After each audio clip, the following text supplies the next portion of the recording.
Saburo respiraba agitadamente.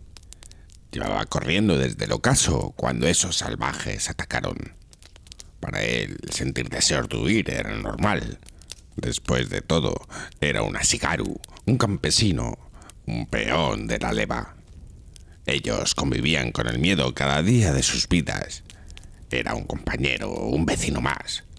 Por eso no pudo evitar sentir escalofríos cuando vio como su general, el temido Takigawa Kazumasu, se despojaba del yelmo y avivaba el paso seguido de sus guerreros de confianza. Aquella noche había salido del infierno.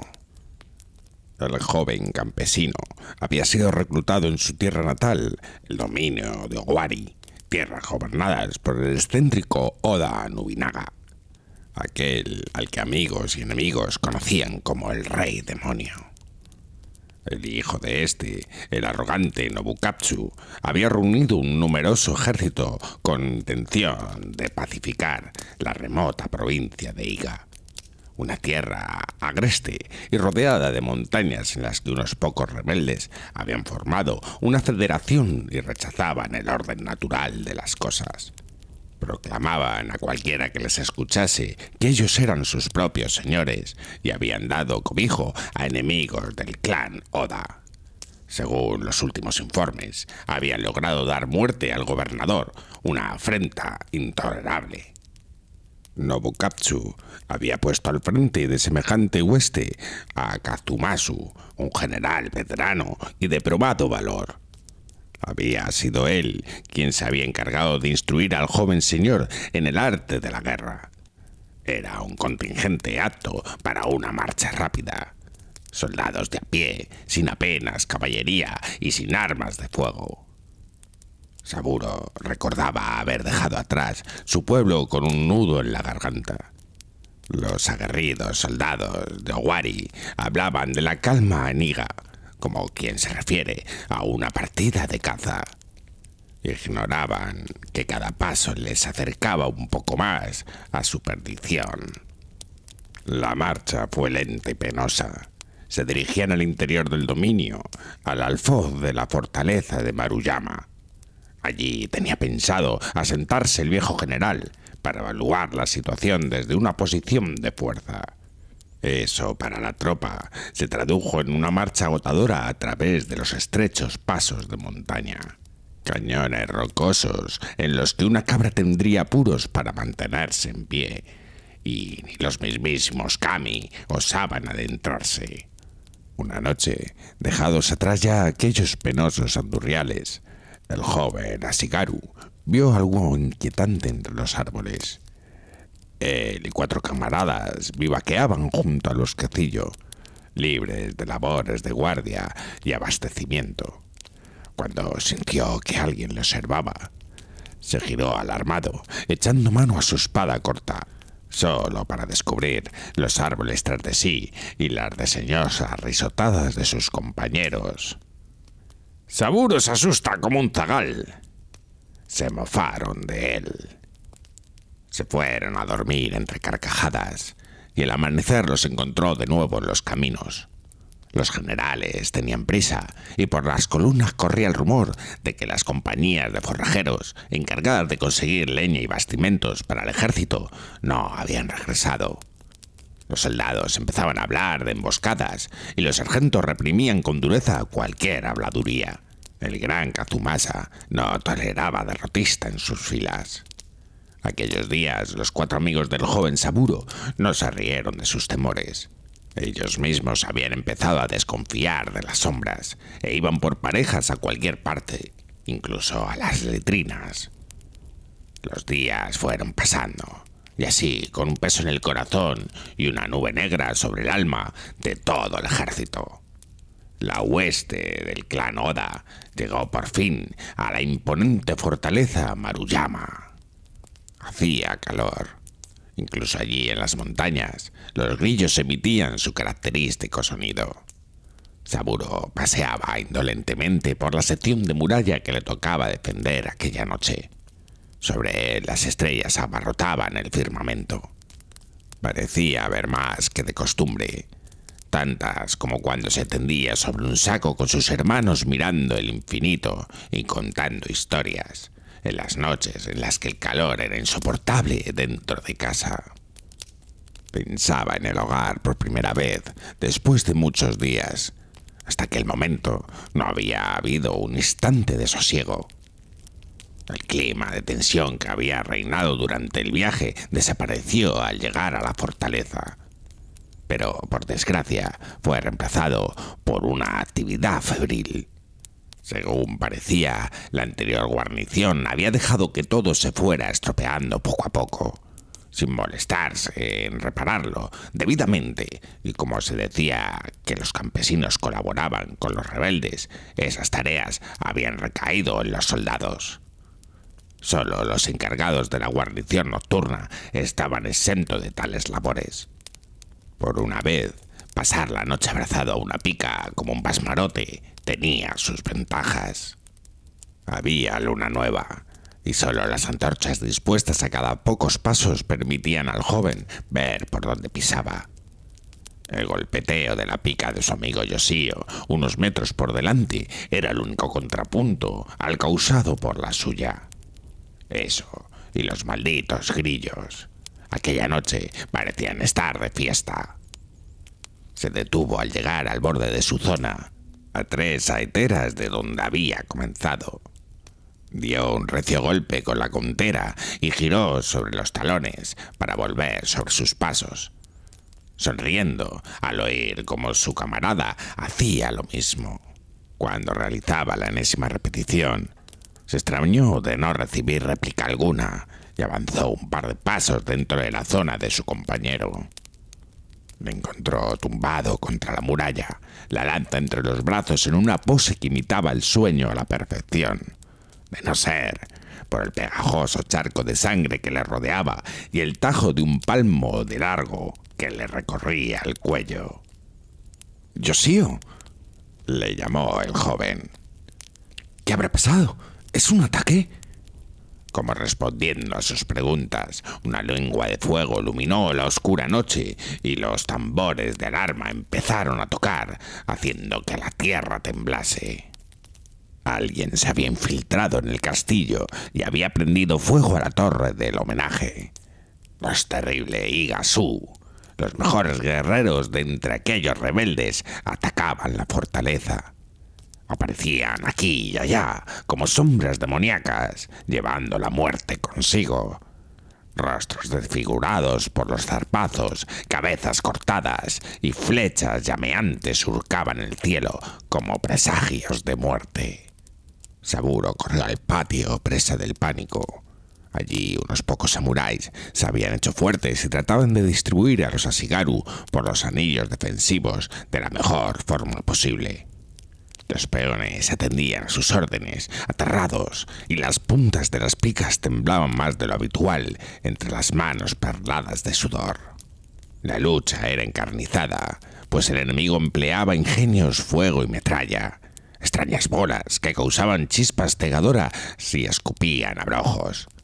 Las lanzaban antes de acometer, causando desconcierto entre las filas, el cual aprovechaban para servirse como eficacia a sus aceros. Los pobres Ashigaru caían como cerdos bajo la hoja del matarife. En medio de aquel panorama desolador, Saburo vio un samurái resistir. Tenía la cara deformada por un tajo que le corría el lado izquierdo y llevaba un yelmo con una cabeza de jabalí en la cimera. No dejaba de repartir mandobles y vociferar como una bestia salvaje. «Soy Asaito Saemon, perros. Dad la cara y os daré una muerte mucho más digna de lo que merecéis». Reía como un loco y estaba manchado de sangre hasta los tobillos. Mucha era suya. El joven soldado estaba a punto de unirse a la refriega cuando hizo su entrada el señor Kazumasu en persona. Venía ataviado para la guerra, empuñando una larga y pesada alabarda a lomos de un brioso corcel blanco que piafaba inquieto por el olor de la sangre. Lo seguían 12 guerreros igualmente imponentes. «Comandante Asai», Bramó desde la montura con una voz propia de un dios del trueno. «Han superado las defensas. ¡Retirada!».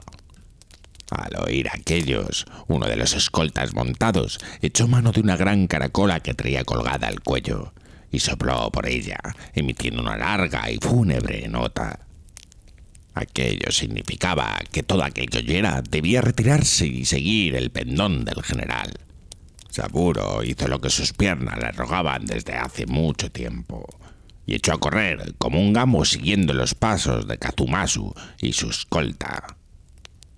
El ejército entero dejó tras de sí el bastión consumido por las llamas.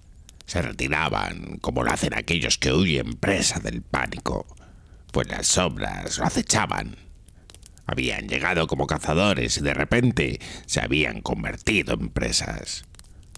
Hombres y caballos arrancaban trozos de mantillo al bajar por la ladera hasta la aldea de Alfoz. El general y los suyos iban en cabeza, los caballos avanzando a un trote nervioso y los jinetes inquietos con las manos crispadas sobre las armas. Los peones se esforzaban por mantener la formación. Su avance era lento y caótico. Todos deseaban salir de allí cuanto antes, pero al mismo tiempo sabían que en combate aquel que pierde la formación era hombre muerto. Ellos se llevaban la peor parte de todos los enfrentamientos. Peor equipados y adiestrados, eran poco más que carne de cañón. Y ahora en la retirada era a ellos a quienes más hostigaba el enemigo. Saburo avanzaba con la vista clavada en el suelo. Si se caía, se quedaría atrás. Podía oír el siseo de las flechas en la oscuridad. Incluso le parecía haber escuchado el chasquido de un mosquete hacia el final de la columna. Malditos fuesen los samuráis y su estúpido orgullo. De no ser por ellos, él y otros muchos que ahora yacían muertos estarían en sus casas atendiendo sus campos y viendo crecer a sus hijos. El estrépito de armas y armaduras de la muchedumbre en fuga perturbó la quietud de una de las aldeas. Aquel villorreo podía cambiar la suerte de la batalla a su favor y Kazumasu lo sabía. Gallardo y feroz, montado en su caballo, dispuso a sus tropas empleando secas órdenes que restallaron en el aire nocturno como latigazos. «¡Preparaos para la emboscada!», tronó. «Yo me retiraré al centro de la aldea y formaré parte de la reserva». Ya había girado su montura y la conducía al interior del poblado, cuando una salva de flechas surgió de la oscuridad, convirtiendo al pobre animal en un alfiletero. Al instante, un sinnúmero de sombras salieron en tropel de entre las chozas. 3 de ellas se lanzaron sobre el general, ahora indefenso, con intención de rematarle. Kazumasu resollaba, esforzándose por sacar la pierna dolorida y maltratada de debajo de su caballo. Le tenían rodeado, oía cómo enarbolaban cadenas, hojas cortas, y esas malditas garras se acercaban a él, siseando y emitiendo extraños sonidos como si fuesen demonios. Pero en sus ojos había algo muy humano. Cuando el que empuñaba la hoja corta fue a acometer, el viejo general se movió de forma que el ataque quedase bloqueado por la pieza de armadura que protegía su hombro, al tiempo que descargaba un mandoble contra las piernas de su atacante, cercenando una por debajo de la rodilla. Parecía que aquellos diablos podían sangrar. No todo era terror y fuego. Aquel combate alertó a uno de los escoltas del caudillo que se había quedado atrás, luchando por su vida. Al ver a su señor en peligro, puso a su montura al galope y cargó, ensartando a uno de los enemigos con su lanza. El tercero, viendo que había sido superado, lanzó uno de sus ingenios de pólvora y desapareció como un espíritu. ¿Os han herido, mi señor?, preguntó, ayudándole a levantarse. «No, no tuvieron tiempo de ello, gracias a ti», respondió, colocando una mano sobre el hombro de su escolta. «Te debo una». Echó una ojeada a su alrededor mientras el soldado se inclinaba agradecido. Era uno de esos raros momentos durante una batalla en los que el mundo parece moverse a cámara lenta alrededor de uno. Allá donde mirase veía fuego y matanza. Había subestimado a su enemigo, metiendo a sus hombres en la boca del lobo, y los gritos de dolor que matilleaban en sus tímpanos lo confirmaban. ¡Retirada!, ordenó tras un instante. Cuando la caracola volvió a sonar por segunda vez aquella noche, Saburo tenía más miedo que nunca de morir. De sus 4 camaradas solo quedaban 2. Los otros habían caído al empezar el combate. Uno por una flecha y otro por uno de esos malditos ingenios de fuego. Ahora, él y Saito luchaban espada con espada en un extremo de la aldea contra 8 de aquellos malditos rebeldes. Los mantenían a raya, valiéndose de la longitud de sus picas, pero ambos jóvenes sabían que estaban en un solo error de dejar el mundo de los mortales. Al oír el toque retirada, uno de los rivales se distrajo y Saburo aprovechó la oportunidad para hundirle la pica bajo el brazo, ensartándolo como un pez. El fuste se partió al doblarse y el Ashigaru se quedó con un trozo de madera en las manos. Sintió como su camarada acometía detrás de él, logrando abatir a otro, y golpeó por instinto a su derecha al ver un temblor en la oscuridad. Por aquella imprudencia recibió un tajo en el hombro. Cerca de ellos, una choza se derribó, convertida en brasas. Los destellos los cegaron momentáneamente. La caracola bramaba como un ciervo en celo y el enemigo estrechaba el cerco, dejando atrapados a los 2 camaradas. ¡Estás herido! ¡Vete!, gritó Saito. ¡Uno de los 2 debe salir de aquí! ¡Vete tú! Saburo negó con la cabeza, sintiendo como la sangre corría por su hombro. ¡Te casarás la próxima primavera! Una sombra descargó una terrible estocada contra el costado de Saito, haciéndole hincar una rodilla en el suelo. Un destello de tristeza brilló en su mirada, y a continuación rió enloquecido. «Parece que no, amigo», dijo mirando a Saburo a los ojos. «Ve». Dicho eso, cargó contra 2 que tenía enfrente, ensartando a uno y saltando sobre el otro con su puñal. Saburo descargó su improvisado garrote sobre las manos del que cerraba el paso, sorprendiéndose al oír el crujir de los huesos, y se alejó de allí a la carrera. Cuando ya estaba lejos, entre las casas ardiendo, echó la vista atrás, lo suficiente como para ver cómo su amigo de la infancia caía atacado por varios enemigos al mismo tiempo. Eso ocurrió a medianoche. Ahora, lejos de allí, recorría los oscuros y tétricos bosques de Iga de vuelta a su dominio. Era un fantasma más en aquella penosa hueste en retirada. Kazumasu iba a pie, cojeando y con la armadura a medio quitar, acompañado de sus escoltas. El puñado de supervivientes que había logrado salir de allí con vida se había arrastrado mecánicamente detrás de su señor, con los pies sangrantes, el cuerpo lleno de heridas y la mente embotada por el horror. Saburo ignora que formara parte de la historia. Una historia que hablaba de cómo un puñado de guerrilleros, los shinobi, no mono o ninjas, que se traduce más o menos como aquellos que resisten, pusieron de rodillas al ejército de un gran señor. Eso será cosa de la historia. Para Saburo y sus camaradas Iga siempre sería otro modo de referirse al infierno.